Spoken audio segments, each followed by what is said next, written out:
नमस्कार दोस्तों, स्वागत है आप सभी लोगों का एक और ब्रांड न्यू वीडियो में। एंड ये वीडियो भी बहुत ज़्यादा डिमांड पे है। लास्ट वाली वीडियो में मैंने यहाँ पे पूछा था कि आपको प्रेडिक्शन वाली वीडियो चाहिए कि नहीं, तो बहुत सारे लोगों ने कहा हाँ कि एक बता दीजिए।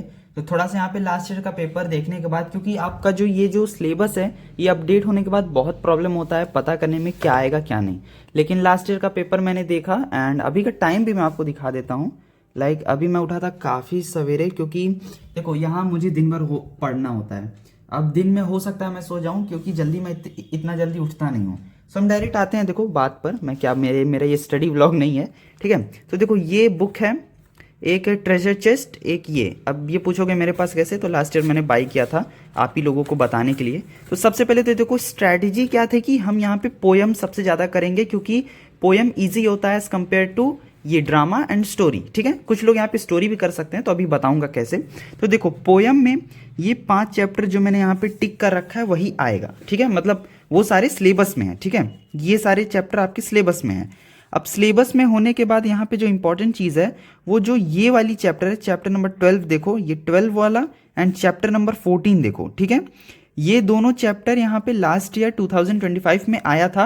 एंड जब मैं प्रिपरेशन कर रहा था तो उस समय भी जो चैप्टर लास्ट ईयर आए थे वो नहीं आता था। तो हमारे पास भी 5 चैप्टर था, जिसमें से 2 तो हट गया। तो मतलब ये जो चैप्टर नंबर 12 है एंड ये वाला चैप्टर नंबर 14, ये दोनों आपको एकदम नहीं पढ़ना है। मतलब उसमें आप समझो 1 नंबर का एमसीक्यू ही आएगा अगर आपको पता है। मतलब क्वेश्चन आंसर के लिए वो चैप्टर आपको पढ़ने की कोई जरूरत नहीं है, उसका एकदम इंपॉर्टेंस नहीं है, ठीक है। वो 1% भी चांस नहीं है कि वो आए, ठीक है। अब बचते हैं हमारे पास यहाँ पे 3 चैप्टर। देखो ये पोयम है, ठीक है। अब इसमें 3 चैप्टर में एक बचता है ये वाला द पावर ऑफ म्यूजिक, एक बचता है when the great trees fall, और एक बचता है हॉन्टेड हाउस।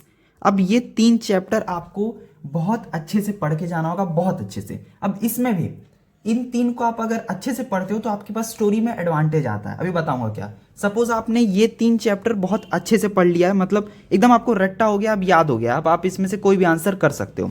तो अब हम यहाँ पे इस पे आ जाते हैं, ठीक है, स्टोरी पर। अब यहाँ पे मैं आपको बताता हूँ इंपॉर्टेंट चीज़ क्या है।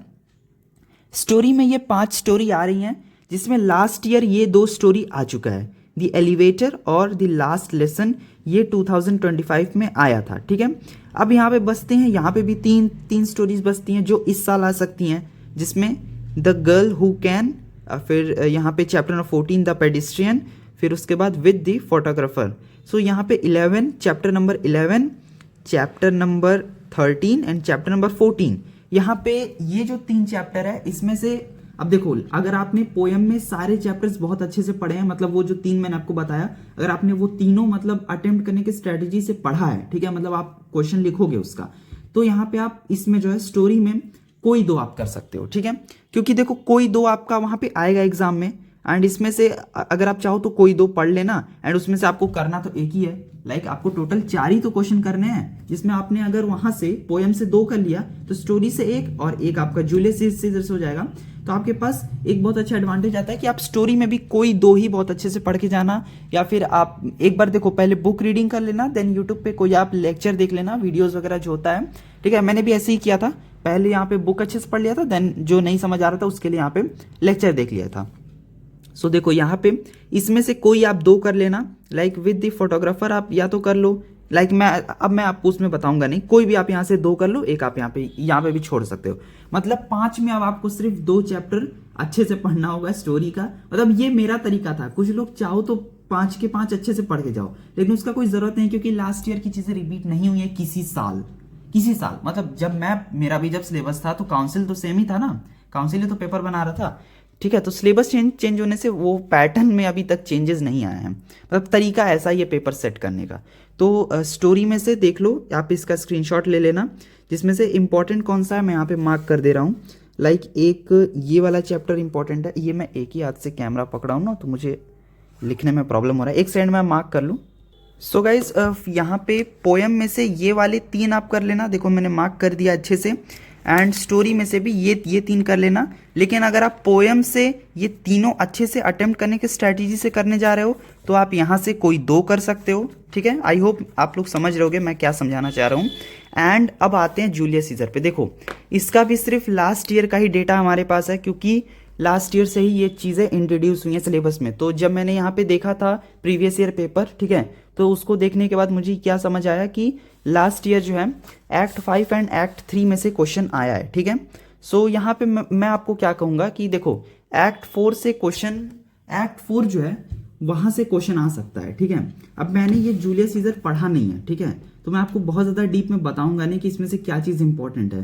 लाइक अगर मेरा मर्चेंट ऑफ वेनिस रहता तो मैं अच्छे से बताता कि हाँ ये वाला सीन का ये वाला पार्ट इंपॉर्टेंट है। तो इसके लिए आप अपने टीचर पे डिपेंड हो सकते हो। अब आप क्या करना, देखो एक जो चीज़ स्ट्रैटेजी की अगर हम बात करें, अगर हम जीरो से स्टार्ट करते हैं, ठीक है, आज तो इसमें आप क्या करना, पहले एक्ट 4 अच्छे से पढ़ लेना। आपको समरी तो पता ही होगा कि जूलियस सीजर में हो क्या रहा है। आप एक्ट 4 एकदम अटेम्प्ट करने के स्ट्रैटेजी से पढ़ना, क्योंकि क्वेश्चन वहाँ से एक आएगा। एंड देन एक क्वेश्चन कोई भी इंपॉर्टेंट पार्ट जो आपको लगता है अगर एक्ट 5 में इंपॉर्टेंट होगा तो वहाँ से कर लेना, एक्ट 3 में इंपॉर्टेंट होगा तो वहाँ से कर लेना। तो इस पर मैं आपको ऑनेस्टी से बता रहा हूँ कि ये मुझे नहीं आता है, क्योंकि ये हमारे सिलेबस में था ही नहीं, ठीक है। तो ये देखो पोएम तो मैं आपको 100% गारंटी दे रहा हूँ कि वहीं से आएगा, जो मैंने कह दिया, मतलब लगभग लोग ऐसे ही करते हैं। एंड इसका मैं आपको 100% गारंटी के साथ नहीं कहूँगा, लेकिन एक्ट 4 में से एक क्वेश्चन आ सकता है। लाइक काउंसिल भी तो यार ऐसा ही क्वेश्चन बनाती है, लाइक जो प्रिडिक्टेबल हो, ठीक है, एटलीस्ट 10 तक। तो हम 11-12 की बात नहीं करेंगे, क्योंकि 11-12 में आईसीएसई का पैटर्न चेंज हो जाता है, लाइक पूरा बोर्ड ही चेंज हो जाता है, ये आईएससी बोर्ड हो जाता है। सो यहाँ पे 10 तक तो ऐसे ही आता है, तो आप इस तरीके से पढ़ सकते हो। एंड आई होप लास्ट वाली वीडियो आपने देखी होगी। लाइक मैंने लास्ट वाले वीडियो में एक स्ट्रैटेजी बताई थी कि आपको क्या मतलब कैसे पेपर करना है।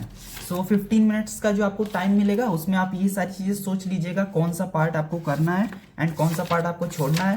देन सेकेंड चीज़ जो आपके पास जो लाइक आपने 15 मिनट्स उसमें दे दिया, देन आपके पास बचेगा 2 आवर्स जो आपका पेपर का लिखने का टाइम है। इसमें आप सबसे पहले तो ट्राई करिएगा कि 15 मिनट्स का जो रीडिंग टाइम था उसी में एमसीक्यू भी सॉल्व कर लीजिए, क्योंकि टाइम बहुत बचेगा, ठीक है। उसके बाद आप यहाँ पे देखो जो बचेगा टाइम लाइक 100 मिनट्स, वो मतलब 120 मिनट्स बचेगा। इसमें आप 20 मिनट्स आप हटा के चलो, इसलिए मैं कह रहा हूँ क्योंकि देखो एमसीक्यू में लगेगा, पेपर चेक करोगे उसमें लगेगा, एक्स्ट्रा भी रखोगे ही टाइम, अंडरलाइन वगैरह अगर आपका मन है तो कर देना। लाइक होता है कि इंपॉर्टेंट पॉइंट्स अगर आपने आंसर लिखा है ना, अगर आपको कॉन्फिडेंस चाहिए एंड अगर आप फेक कॉन्फिडेंस बनाना चाहते हो, देखो ये सब मैं इसलिए बता रहा हूँ क्योंकि ये सब मैंने किया था। तो आप अपने आंसर में वो अगर आपने अगर आंसर सही लिखा होगा ना, तो आपसे अपने आप वो हाईलाइट हो जाएगा, वो लाइन अपने आप हाईलाइट हो जाएगा। सो उसमें टेंशन नहीं लेना है, ठीक है। एक बार हाईलाइट कर देना, मैंने भी किया था एंड आप भी कर सकते हो। बहुत लोग करते हैं, बहुत लोग नहीं करते हैं। सो एग्जामिनर का काम इजी करने के लिए हम करते हैं ताकि वो एग्जाम में आंसर दे दे। हाँ एक चीज और, बहुत सारे लोग कह रहे थे हम एक्स्ट्रा क्वेश्चन कर सकते हैं कि नहीं, तो आप एकदम एक्स्ट्रा क्वेश्चन कर सकते हो। एंड यहाँ तक कि आपका एक्स्ट्रा क्वेश्चन चेक भी होता है। अभी मेरे पास वो पेपर नहीं है, लाइक आपको लास्ट वाली वीडियो में मैं आपको दिखाया था आंसर शीट। सो आपके सारे क्वेश्चन यहाँ पे चेक होते हैं, पेपर में लिखा होता है, एग्जामिनर को चेक करना होता है वेदर वो एक्स्ट्रा। आप जाके पढ़ना, ठीक है, अपने पेपर में नीचे वहाँ पे दिया रहेगा, जहाँ पे मार्क्स कैलकुलेट होता है वहाँ पे नीचे दिया रहता है कि वहाँ पे आप मतलब एग्जामिनर चेक करते हैं एंड देन उसका नंबर भी डालते हैं। उसके बाद जो आपका मेजॉरिटी होता है वो वाला आपका आ जाता है। लाइक आपने जिन 4 में सबसे ज्यादा स्कोर किया रहेगा वो आपका कैलकुलेट हो जाएगा।